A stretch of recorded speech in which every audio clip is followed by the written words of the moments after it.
વંદે માતરમ વિદ્યાર્થી મિત્રો, આજે આપણે બાર સાયન્સમાં ચેપ્ટર નંબર 4 એક આગળનો ટોપિક લઈએ. ગઈકાલે આપણે સાયક્લોટ્રોન અને ટોરાઇડના સૂત્ર મેળવેલા. તમને બધાને યાદ હશે કે બંને સૂત્ર આવા જ હતા કે માનો કે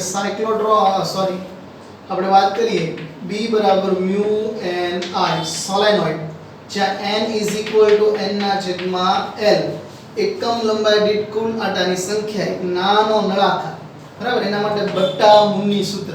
બીજું ટોરોઇડ માટે ટોરોઇડ અને આ સોલેનોઇડ, બરાબર. હવે એનાથી આગળ જવાના છે વાહકતા, પણ બંનેના સૂત્રમાં ફેર શું છે જોઈ લો. ફોર્મ્યુલા તો સેમ જ દેખાય છે, પણ અહીંયા સ્મોલ n શું છે તો કે સ્મોલ n કુલ આટાની સંખ્યા n એના પરિઘ ઉપર વીંટાળવામાં આવે છે. ટોરોઇડ એ સોલેનોઇડને વાળીને એક લૂપ બનાવવામાં આવે છે. બંનેની અંદર જે ફેર છે સ્મોલ n નો છે, બરાબર. તો બે સૂત્ર તમને ખબર હશે. ઉપર જતા કોઈ ચુંબકીય ક્ષેત્રની અંદર વાહકતા પડ્યો હોય એની ફોર્મ્યુલા તમને ખબર છે, F = ILB, બરાબર. તો તમે આ સૂત્રને શું કરતા, ફાધર ભરે બિલ, કોનું તો કે સાયન્સ નું, એટલે sin થીટા ક્રોસ પ્રોડક્ટ એટલે આ પણ ફોર્મ્યુલા તમને ખબર છે. તો આ બધી ફોર્મ્યુલા આપણે ધ્યાનથી આગળ લેવાના છે, બરાબર. તો હવે અહીંયા જો બે સમાંતર પ્રવાહધારિત વાહકતા, બે સમાંતર રાખેલા પ્રવાહધારિત વાહકતા વચ્ચે લાગતા બળોની સમજૂતી આપો ને તે પરથી એમ્પિયરની વ્યાખ્યા આપો. આપને બધાને ખબર છે કે બે તાર આપ્યા છે અહીંયા. જો આપણે એને જોઈએ બહુ સરસ રીતે તો અહીંયા આકૃતિમાં દર્શાવવાનો પહેલી વાર અહીંયા બે સમાંતર પ્રવાહધારિત તારોની જે વાત કરવાની છે એ વાતને જો આપણે સમજવાનો પ્રયત્ન કરીએ, આ સૂત્રની તમે બહુ સરસ રીતે સમજ્યા. તો આ તારને આપણે આવી રીતે સમજવાનો પ્રયત્ન કરીએ. સપોઝ કે આ બે તાર છે, ધારો કે એમ, બીજું હું ને આવડે હોય, આ બીજો તાર છે, બંને વચ્ચેનું અંતર કેટલું છે ખબર છે ને, તો કે ગબ્બર આ જાયગા, ડાકુ, ગબ્બર એટલે ડાકુ એટલે d, એટલે d અંતર મૂકી દો બે તાર, અને અનંત લંબાઈના બે તાર છે એવું માની લઈએ આપણે, બરાબર. એટલે આ ડોટ લાઈન બતાવી તમને, આ બીજી ડોટ લાઈન બનાવી. બંનેની અંદર પ્રવાહ પસાર થાય છે. આમાં પ્રવાહ પસાર થાય a છે, આમાં પ્રવાહ જે પસાર થાય e છે, બરાબર. બની ઘટના શું બને ઘટના તો કે આમાં વિદ્યુત પ્રવાહ પસાર થાય એનું ચુંબકીય ક્ષેત્ર ઉડે, e ચુંબકીય ક્ષેત્ર એને સરાના ઉપર જાય, થાય કે ન થાય, થાય. એવી રીતે આ બીજો તાર છે, એમાં પ્રવાહ પસાર થાય તો એમાં ચુંબકીય ક્ષેત્ર, એની ચુંબકીય ક્ષેત્ર એને સરાની ઉપર જાય. એનો મતલબ કે એકનો પ્રવાહથી બનતું ચુંબકીય ક્ષેત્રની અંદર બીજો નાતો હોય, આના ચુંબકીય ક્ષેત્રમાં આ નાતો હોય, બરાબર. એટલે એનો મતલબ પછી કેવું થાય છે કે એકમ લંબાઈ દીઠ એના પર બળ લાગશે, જમણા હાથના અંગૂઠાના નિયમ અનુસાર, બરાબર. આ પ્રવાહની દિશા છે, આ પ્રવાહની દિશા, આ પ્રવાહની દિશા, આનું ચુંબકીય ક્ષેત્ર આવે એટલે અંદર ગયું અને અંગૂઠો આ સાઈડ આવે એટલે બળ કઈ બાજુ લાગશે, આ સાઈડ, બરાબર. આમનું બળ પણ કઈ બાજુ લાગશે, આ સાઈડ, બરાબર. સેમ સિસ્ટમ, બરાબર. અહીંયા પ્રવાહ આમ જાય છે, અહીંયા બહાર આવે છે પ્રવાહ રેખાઓ, અહીંયા માનો કે ડોટ લઈ લો, અહીં ક્રોસ, અને બીજું એકબીજાને સમાંતર તાર છે, બરાબર. સેમ આપણે ટેક્સ્ટ બુકમાં કંઈક આવી આકૃતિ આપી છે, જે અનુકૂળ હોય દોરી શકાય.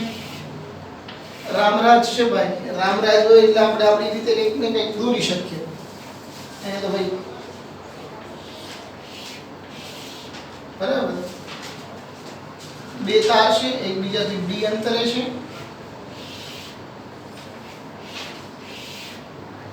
સરસ ઘટના છે, બરાબર. ઘટના દુર્ઘટના ન બને એનું ધ્યાન રાખવું. એમ્પિયર પ્રવાહ હોય, કરંટ લાગી શકે, હવે એવું કાંઈ ના હોય. આમની વચ્ચેનું અંતર કેટલું છે, d, બરાબર. આમાંથી જે પ્રવાહ જાય છે કેટલો જાય છે, IA. આમાંથી જે પ્રવાહ જાય છે કેટલો જાય છે, IB. બે તાર છે, બરાબર. બંનેની અંદર કોઈ dl લંબાઈ લઈ લઈએ આપણે, આ l લંબાઈ, l લંબાઈના ટુકડામાંથી વિદ્યુત પ્રવાહ પસાર થાય છે. જો તમે અહીં કરવામાં આવે તો b ચુંબકીય ક્ષેત્રની નીચે તરફ હશે, બળ આ તરફ હશે અને પ્રવાહ આ તરફ જશે. દેખાય છે કે નહીં? અને તમે આરામથી કહી શકો છો આમ છે તાર. મેરા હાથની પોઝિશન દેખીએ, બરાબર. તો આ રીતે જે થાય છે એનો મતલબ કે આમાંથી ઉત્પન્ન થતું ચુંબકીય ક્ષેત્ર BA એ આના પર અસર કરે, બરાબર. એટલે એના પર બળ લગાવે. આમાંથી ઉત્પન્ન થતું ચુંબકીય ક્ષેત્ર BB જે આના પર અસર કરશે, એકબીજા ઉપર ચુંબકીય ક્ષેત્ર અસર કરે. જો ધબધબ થાય ને એ ટાઈપનું, અંદર ધબધબ થવું જોઈએ ફિઝિક્સ ભણતા હોય, બરાબર. તો આ આકૃતિ થઈ, આકૃતિમાં દર્શાવ્યા પ્રમાણે. હવે એક મહત્વની વાત છે, બે પ્રવાહધારી તાર હોય એમના વચ્ચે જે બળ લાગે છે, કેવી રીતે બળ લાગે છે તો તમને ખબર છે. એક બળનું ફોર્મ્યુલા આપણે જોઈ લઈએ. F is equal to IL જો આવું થાય ક્યારેક હો B. તો અહીંયા શું છે, ચુંબકીય ક્ષેત્ર હોવું જોઈએ અને એક તાર હોવો જોઈએ, વિદ્યુત પ્રવાહ ધારિત હોવો જોઈએ. ચુંબકીય ક્ષેત્રમાં કોઈ પણ વિદ્યુત પ્રવાહ ધારિત તાર મૂકવાનો મતલબ કે ચુંબકીય ક્ષેત્ર એટલે એના પર બળ લાગશે અને બળ આ મુજબ હશે. બરાબર વિદ્યાર્થી મિત્રો? એટલે અહીંયા એવું કહેવામાં આવે છે બે વિદ્યુત પ્રવાહ ધારિત વાહકો એકબીજા પર ચુંબકીય બળ લગાવે ત્યારે એમ્પિયરના ચુંબકીય બળનો પ્રકાર વિદ્યુત પ્રવાહના મૂલ્ય, વાહકતાના કદ અને બે વાહકતાર વચ્ચેના અંતર પર આધાર રાખે છે. તો એ સીધી પહેલા વાત કરી કે આ બળ છે કોના પર આધાર રાખે તો કે આ તાર લીધું છે નું કદ, વાહકતાના કદ. બરાબર. બીજું તો કે એની અંદર જેટલો પ્રવાહનું મૂલ્ય, પ્રવાહના મૂલ્ય I ના મૂલ્ય ઉપર, અને ત્રીજી વસ્તુ બે વચ્ચેનું અંતર. આ બે વચ્ચેનું અંતર જે છે અહીંયા બે વાહકતા વચ્ચેનું અંતર પર આધાર રાખે છે આ બળ. રાઈટ? સિમ્પલ કન્સેપ્ટ હતો, એકવાર જોઈ લે આકૃતિ એટલે ફટાફટ આપણે કામ કરીએ. આકૃતિમાં એકબીજાથી d અંતર જેટલા અંતરે રહેલા બે લાંબા સમાંતર વાહકતાર A અને B અનુક્રમે પ્રવાહ IB અને I દર્શાવ્યો છે. વાહકતાર A દ્વારા વાહકતાર B પર ના દરેક બિંદુએ સમાન ચુંબકીય ક્ષેત્ર B ઉત્પન્ન થાય છે. બરાબર. આના દ્વારા અહીંયા દરેક બિંદુ પર એક સરખા અંતર આવ્યો છે, એક સરખું ચુંબકીય ક્ષેત્ર મળે છે. ચોખ્ખો મુદ્દો લખીએ જ આપણે અહીંયા. A વાહકતાર વડે B વાહકતાર દરેક બિંદુ આગળ ચુંબકીય ક્ષેત્ર સમાન છે. અને કહ્યું તો કે B બરાબર. સીધી વાત છે, સમાન અંતર આવેલો છે એટલા માટે સમકેન્દ્રીય લૂપોના આધારે એવું કહી શકાય. બરાબર. જ્યારે બંને વાહકતાર સમસ્થિત મૂક્યા હોય ત્યારે જમણા હાથના નિયમ અનુસાર ચુંબકીય ક્ષેત્ર અધો દિશામાં નીચે તરફ અને એમ્પીયર સર્કિટના નિયમ પરથી મેળવી શકો છો. જમણા હાથના નિયમ અનુસાર તમે જો આ તમારું B A. બરાબર. આ ટાઈપની રચના થાય છે. સરસ મજાનું જોતા રહેજો એટલે આરામથી તમને ખ્યાલ આવી જશે. બરાબર. આપણી ધારણા પ્રમાણે તમે લઈ શકો છો. જો તમે આને ધારણામાં A લ્યો તો પણ ચાલે, A આને B લ્યો તો પણ ચાલે. સીધી જ વાત છે. તો આ B થઈ જશે. બરાબર. આ B લેશો તો આ B થઈ જશે. ચેન્જ કરી શકો કોઈ પણ ધારણા. સરસ રીતે કામ કરવું જોઈએ આપણે. તો આનું ચુંબકીય ક્ષેત્ર, એનું ચુંબકીય ક્ષેત્ર સામેવાળાને ત્યાં જાય એટલે અહીંયા બની આપણી પાસે A. સમજાય છે? ઓકે. એટલે આપણે એવું કીધું જમણા હાથના નિયમ અનુસાર, જમણા હાથના નિયમ અનુસાર બરાબર ક્ષેત્રની દિશા તમે જુઓ નીચે તરફ છે. આંગળીમાં પ્રવાહ અને નીચે તરફ અનુસાર અધો દિશામાં ચુંબકીય ક્ષેત્ર. બરાબર. અધો દિશામાં નીચે તરફ ચુંબકીય ક્ષેત્ર અને પ્રવાહ તમારી આંગળીની દિશામાં, અંગૂઠો અંતર તરફ એટલે અંગૂઠો બળ બતાવશે. અંગૂઠો શું બતાવે અહીંયા? અંગૂઠો બળની દિશામાં એટલે જમણા હાથનો નિયમ કહેવાય. બરાબર. બીજી ઘટના શું લેશું આપણે તો કે એમ્પિયર સર્કિટલનો નિયમ. કોનો ભાઈ નિયમ? આપણા બાપાનો નહીં, અમેરિકાનો પણ નહીં. એમ્પિયર સર્કિટલ નો નિયમ. એમ્પિયર સર્કિટલનો નિયમ એ તમને ખબર છે કે બાયો-સાવર્ટના નિયમ અનુસાર કામ કરતો હોય છે. બરાબર. બાયો-સાવર્ટના નિયમ અનુસાર આપણે એમ્પિયર સર્કિટના નિયમની વાત કરીએ તો અતિ લાંબા તાર માટેનો આપણી ફોર્મ્યુલા ખબર છે. B = μ અને પરિમિત લંબાઈનો તાર હોય તો એની ફોર્મ્યુલા પ્રમાણે B ચુંબકીય ક્ષેત્ર μ I દ્વારા ઉત્પન્ન થતું ચુંબકીય ક્ષેત્ર આ જ હોય છેદમાં 2π d બે તાર વચ્ચેનું અંતર. આ ચુંબકીય બળ થયું સમીકરણ નંબર 1. આ બળ દ્વારા તાર પર લાગતું બળ ગોતવું પડે. બરાબર. માની લ્યો કે A વડે B પર લાગતું બળ, આ તારમાંથી પ્રવાહ પસાર થાય. બરાબર. તમે ઈઝીલી તમારી ફોર્મ્યુલાઓ કામ કરી શકતા હોવ છો. બરાબર. તો અહીંયા ચુંબકીય ક્ષેત્ર BA ના કારણે વિદ્યુત પ્રવાહ IB ધરાવતા સુવાહકની બાજુની તરફ ચુંબકીય બળ અનુભવે છે બરાબર કઈ બાજુ અનુભવે છે ચુંબકીય B ના કારણે IB પ્રવાહ ધરાવતી બાજુ તરફ ચુંબકીય બળ અનુભવે છે એના તરફ ખેંચાય છે બરાબર આ બળની દિશા સુવાહક A તરફ હશે બરાબર આ બળ વડે દર્શાવી શકાય તો તમે જો આ જે છે આ બળ A તરફ છે A નો વડે ચુંબકીય ક્ષેત્ર B નો અંદર તો અહીંયા જો જે બળ લાગે છે એ વાહક તરફ વાહક તાર A તરફ એ જે આપણે અંગૂઠો જોયો હતો એ બળની દિશા વાહક તાર તરફ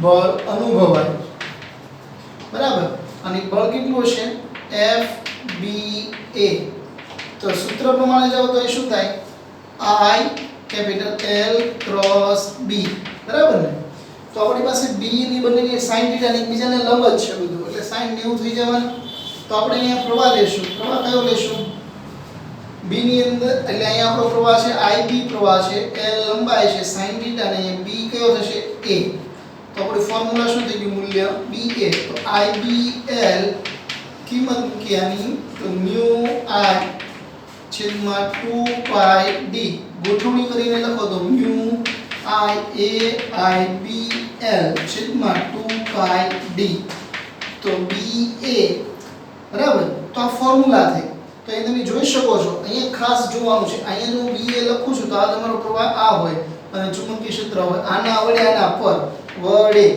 એ વાહક તારના ચુંબકીય ક્ષેત્રના કારણે વાહક તાર B પર લાગતું બળ આવું કહેવાય હવે તમે આની આ વસ્તુ ઉલટાવીને કરશો બરાબર પહેલા મેં અહીંયા આના કારણે આના પર લાગતું બળ ગોત્યું હવે આના કારણે આના પર ગોતીશ અથવા તો એનાથી ઉલટું કરી દઈશ તો પણ તમારી બેની દિશા કેવી હતી પરસ્પર વિરોધી તો FAB બરાબર IAL ક્રોસ BB અને અહીંયા તમારો જવાબ કેવો રહેશે વિરોધી પ્રવાહ બરાબર B ચુંબકીય ક્ષેત્રની દિશા કેવી રહેશે બળ એટલે અહીંયા ન્યૂટનના ગતિના ત્રીજા નિયમનું પાલન થશે એટલે minus mu I B L 2 pi d formula આવશે એટલે એના પરથી ખબર પડે ત્રીજા નિયમ ન્યૂટનના ત્રીજો નિયમ બરાબર શું લખી શકાય તો ન્યૂટનનો ત્રીજો નિયમ FBA માઈનસ FB AB બરાબર ત્રીજા નિયમનું પાલન કરે છે આ રીતે એમના બળો શોધી શકાય છે બરાબર હવે જો એમની વચ્ચે વાત કરીએ કે જો બે સમાંતર હોય એક જ દિશામાં પ્રવાહ હોય એક જ દિશામાં પ્રવાહ છે બરાબર પ્રવાહ તો બેયના બળની દિશા જો સામસામે આ માની લો કે F1 આ 12 હોય તો આ કેવું હોય 21 એટલે આકર્ષી લાગે કેવું લાગે આકર્ષી બળ ક્લિયર થયું જો બે તારની વિરુદ્ધ દિશામાં એક તારનો પ્રવાહ ઉપર તરફ જતો હોય પ્રવાહ ઉપર તરફ પ્રવાહ હોય એકનો પ્રવાહ નીચે તરફ હોય તો અપાકર્ષણ આ બળ કઈ બાજુ લગાવશે F12 અને આ બળ કઈ તરફ લગાવશે 21 અપાકર્ષણ બળ લાગે બરાબર તો ખાસ એકવાર જોઈ લો એક સમાન દિશામાં તાર વહેવાનો હોય તો આ અપાકર્ષણ બળ બરાબર બળ લાગવાની પ્રક્રિયા સંખ્યાત્મક નીચે મુજબ જોડ કરી શકાય જો પ્રવાહ તારમાં વિરુદ્ધ દિશામાં હોય તો અપાકર્ષણ બરાબર ને આદેશર મેં તમને બતાવ્યું છે I2 નીચે તરફ જાય છે બરાબર I1 ઉપર તરફ જાય છે તો એને 1 2 આ બધા રીતે AB આ AB બરાબર આ રીતે પણ એને કાઉન્ટ ડાઉન કરી શકાય છે બીજું એક વસ્તુ આગળ આમાંનામાં છે એમ્પિયરની વ્યાખ્યા બરાબર આ જે ફોર્મ્યુલા છે એના પરથી જ એમ્પિયરની વ્યાખ્યા બની શકે છે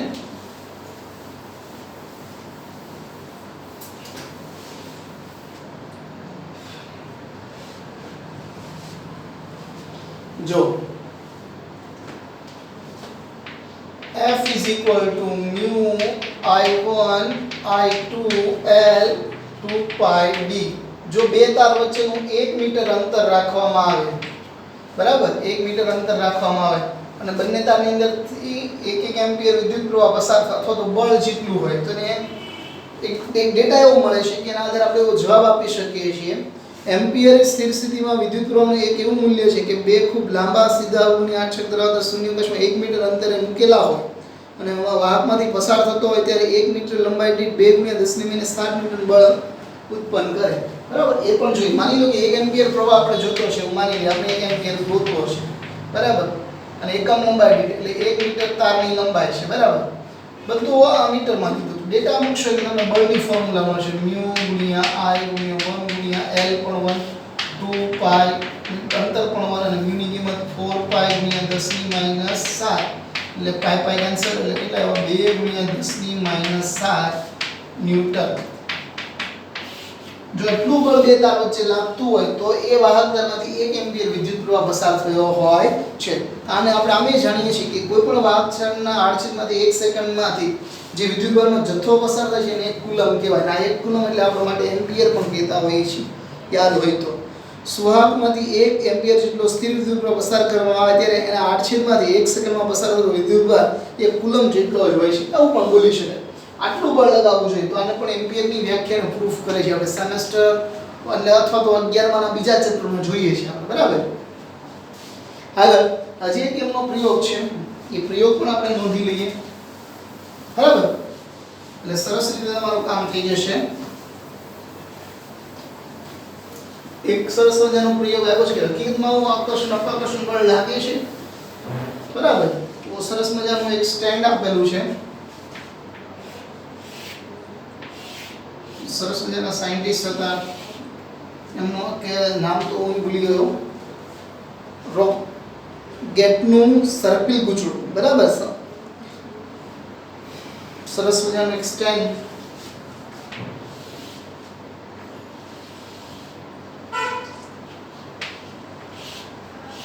અને અહીંયા પારો ભરવામાં આવે છે અને અહીંયા સ્પ્રિંગ છે અને જેનો એક છેડો અહીંયા અડે છે અને એક છેડો અહીંયા બેટરી સાથે અડેલો હોય છે અને અહીંયા સ્વિચ હોય છે, એક છેડો અહીંયા અડતો હોય છે, બરાબર. આ ટાઈપની રચના છે પારો. પણ અહીંયા થોડીક સાવચેતી રાખવી, ગરમ વિદ્યુત પ્રવાહ પસાર થાય તે પારો ઝેરી વાયુ ઉત્પન્ન કરે એટલે ચહેરો આખો રાખો, બરાબર. આ જે સ્પ્રિંગ છે તેમનો આવર્તકાળ 0.5 થી 1 સેકન્ડનો છે એવું રાખો. જ્યારે એમાં વિદ્યુત પ્રવાહ પસાર થશે આકૃતિમાં દર્શાવ્યા મુજબ સ્પ્રિંગનો છેડો અણીદાર પાત્રના પારાની સપાટીને અટકે એમ ગોઠવો અને ડીસી વિદ્યુત પ્રવાહ પસાર કરીએ આપણે, બરાબર. ડીસી પ્રવાહ ડાયરેક્ટ ઉલટ સુલટ થતો નથી. ડીસી વિદ્યુત પ્રવાહ ઉદ્ગમ બિંદુ સ્પ્રિંગ ઉપરના છેડે તથા બીજા છેડે પારાની સપાટી પર રહે તેમ જોડો, બરાબર. એક અહીંયા જોડો અને એક પારાની સપાટી પાસે એ રીતે જોડો. આગળ પારંવાર ડીસી ઉદ્ગમ બંધ રાખવામાં આવે જ્યારે સ્પ્રિંગને અણીદાર છેડો પારાના સંપર્કમાં આવે ત્યારે પારા દ્વારા પરિપથ પૂર્ણ થાય. સ્પ્રિંગ ઝાટકા સાથે સંકોચાય તેથી અણીદાર પારામાંથી બહાર આવશે અને પરિપથ તૂટી જશે. જેમાં અહીંયા કરંટ લાગશે એટલે આખો પરિપથ પૂર્ણ થશે, બરાબર. એટલે સ્પ્રિંગ ઉપર તરફ ખેંચાશે. ઉપર તરફ ખેંચાવાનું કારણ છે અંદર જે બળ લાગે છે એ આકર્ષણ બળ લગાવે છે, બરાબર. સ્પ્રિંગ પાછળની મૂળ સ્થિતિમાં આવતા અણીદાર છેડો ફરીથી પાછો પારાને અટકે જેથી ફરીથી વિદ્યુત પ્રવાહ વહે અને સ્પ્રિંગ આવર્તનનો ટીક ટીક કરતા ચાલુ રહેશે, બરાબર. એટલે કે આંદોલનો ચાલુ રાખશે. આ પણ આપણે એક સરસ રીતે નોંધી શકીએ છીએ, બરાબર. આના દાખલા પણ બહુ સરસ સરસ રીતે હોય છે જે આપણે નોંધતા હોઈએ છીએ. તો એકવાર એથી વાંચી લો, બરાબર.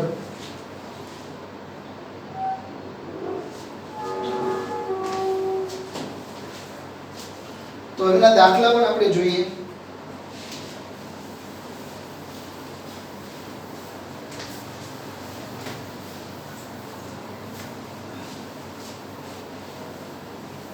રકમ ટેક્સ્ટબુક ને બધું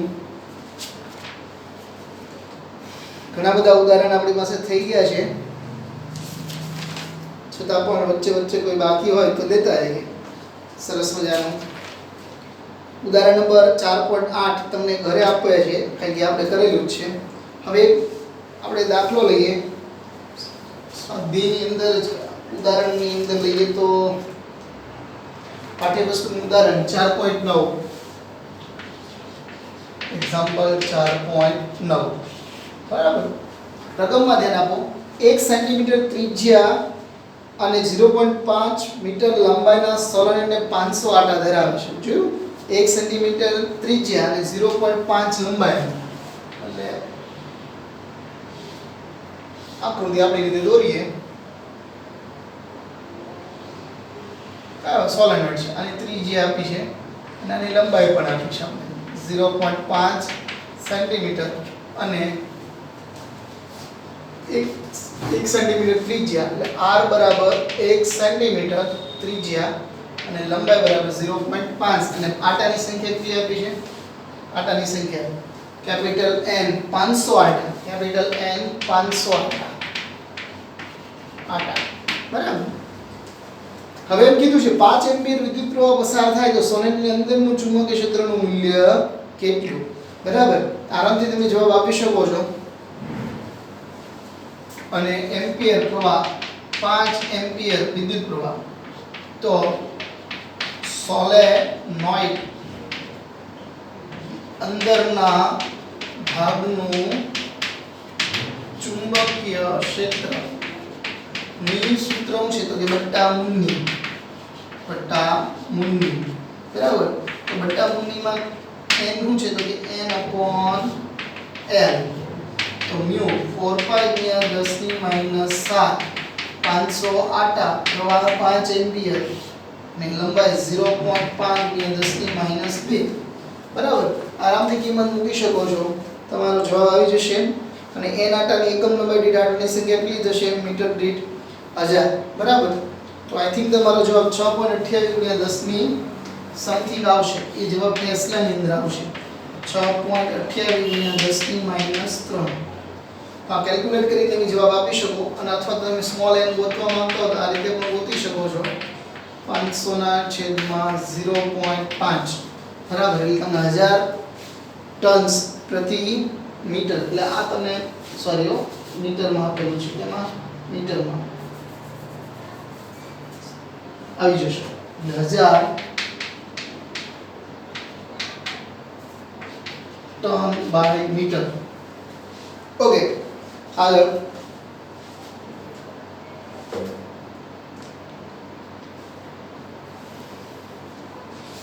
પછી એવો ને એવો દાખલો આપણે થોડોક લઈએ.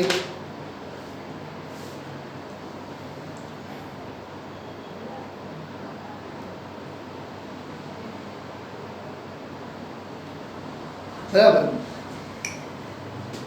સ્વાધ્યાયના ઘણા બધા દાખલા આપણી પાસે છે. બધા જ દાખલાને આપણે આપણી રીતે જસ્ટિફાઈ કરી શકીએ. જેમ કે પહેલો જ આપ્યો છે 8 ગૂંચળાવાળો અંતિમ બરાબર.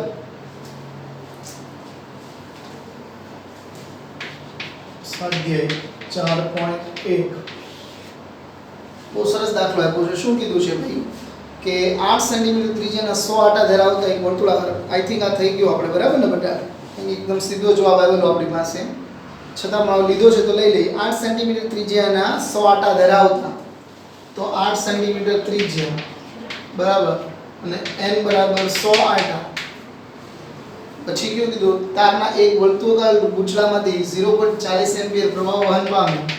0.40 એમ્પિયર પ્રવાહ વહન પામે તો ગૂંચળાના કેન્દ્રમાં ચુંબકીય ક્ષેત્રનું મૂલ્ય કેટલું? તો આપણે બધાને ખબર છે ગૂંચળું ના કેન્દ્ર આગળનું ચુંબકીય ક્ષેત્ર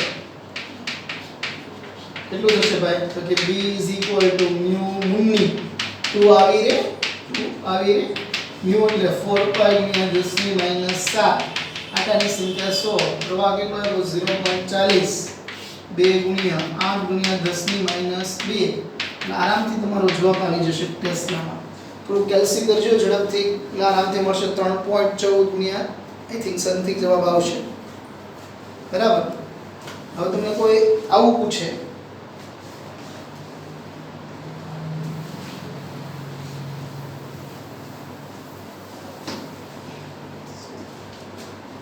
એક લાંબા સીધા તારમાંથી 35 એમ્પિયર એટલે આપણો સ્વાધ્યાયનો થશે 4.2. એક લાંબો તાર છે, આમાંથી એક વિદ્યુત પ્રવાહ પસાર થાય બરાબર. કેટલો વિદ્યુત પ્રવાહ આપ્યો છે ભાઈ? એક લાંબા સીધા તારમાંથી 35 એમ્પિયર વિદ્યુત પ્રવાહ વહે અને તારમાં 20 સેન્ટીમીટર અંતરે આવેલા બિંદુ પાસે ચુંબકીય ક્ષેત્રનું મૂલ્ય ઈઝી એકદમ અહીંથી 20 સેન્ટીમીટર આ તમારું ડી બરાબર 20 સેન્ટીમીટર અહીં ચુંબકીય ક્ષેત્ર બધું આમાં I બરાબર 35 એમ્પિયર તો તમને ખબર છે એક વાહક તારના કારણે ચુંબકીય ક્ષેત્રનું સૂત્ર તમને ખબર છે કે B = I છેદમાં 2 pi d બરાબર આરામથી ગોતી શકો છો બે તાર કોઈ આપ્યા નથી અતિ લાંબા તારનું સૂત્ર પણ અનંત લંબાઈના તાર માટે પણ વાપરી શકો 4 pi * 10 - 7 35 એમ્પિયર 35 એમ્પિયર અને 2 3.14 અને 20 સેન્ટીમીટર 10 - 2 એટલે મીટરમાં કન્વર્ટ કરી દો 10 - 2 એટલે મીટર તો B = ટેસ્લામાં મળી જશે બરાબર આરામથી છેદ ઉડાડી શકો છો 20 હું તમને એનો આન્સર આપું તો 4 * આ 3.5 મારો ગણેલો છે 3.5 * 10 - 5 ટેસ્લા બરાબર આગળ બધા આ સૂત્ર પર આધારિત છે આના પછીનો એના પછીનો પણ તો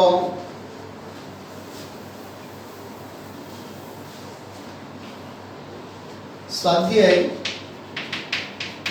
3 બહુ સરસ દાખલો આપ્યો છે સમક્ષિતિજ સમતલ માં રહેલા એક લાંબા સીધા તારમાંથી 50 એમ્પિયર જેટલો વિદ્યુત પ્રવાહ ઉત્તરથી દક્ષિણ દિશામાં વહે છે બરાબર ઉત્તરથી દક્ષિણ દિશામાં વહન પામે છે બરાબર એટલે આની રચના આપી છે કે આપ માની લઈએ કે આ એ નાખો છે આ એસ નાખો છે અને આ સમતલ આટલું નાખું બરાબર અને પ્રવાહ ઉપરથી નીચે તરફ વહન પામે છે W ઈસ્ટ બરાબર એટલે આ ચુંબકીય ક્ષેત્ર જેવું થઈ જાય ને આમ નીચે પ્રવાહ આંગળીમાં બરાબર ને પ્રવાહ બે તો સમક્ષિતિજ સમતલમાં લાંબા સીધા તારમાંથી 50 એમ્પિયર વિદ્યુત પ્રવાહ એટલે પહેલું લખી નાખું 50 એમ્પિયર I બરાબર 50 એમ્પિયર બીજું કીધું ઉત્તર નોર્થ થી સાઉથ દિશામાં બરાબર નોર્થ થી સાઉથ દિશામાં ચુંબકીય ક્ષેત્ર પ્રવાહની દિશા છે તાર પૂર્વમાં 2.5 મીટર અંતરે આવેલા કોઈ બિંદુ પાસે ચુંબકીય ક્ષેત્ર જોતું છે એટલે અહીંયા પૂર્વમાં અહીંયા કંઈક જોતું છે r બરાબર 2.5 મીટર બરાબર મીટર કીધું મીટર નું ચુંબકીય મૂલ્ય અને દિશા જણાવવાની છે બરાબર આરામથી જણાવી શકશો તમે ક્લિયર વિદ્યુત પ્રવાહ આપેલો છે તો તમને ખબર છે તાર હોય તો આંગળીમાં અંદર જતી હોય અને બહાર આવતી હોય ઊંધો થઈ ગયો છે પ્રવાહ તો અહીંથી આવશે બહાર કે અંદર જતી ઊંધો રાખો તો એટલે આ તારના કારણે ઉદ્ભવતું ચુંબકીય તાર વડે ઉદ્ભવતું ચુંબકીય ક્ષેત્ર તો B = I/2 pi r તો 4 pi * 10 - 7 50 એમ્પિયર 3.14 * 2.5 વિદ્યાર્થી મિત્રો તમારો જવાબ ઝડપથી જણાવો 4 * 10 - અને B ની દિશા તારના સમતલને લંબ અને ઉર્ધ્વ દિશામાં હશે બરાબર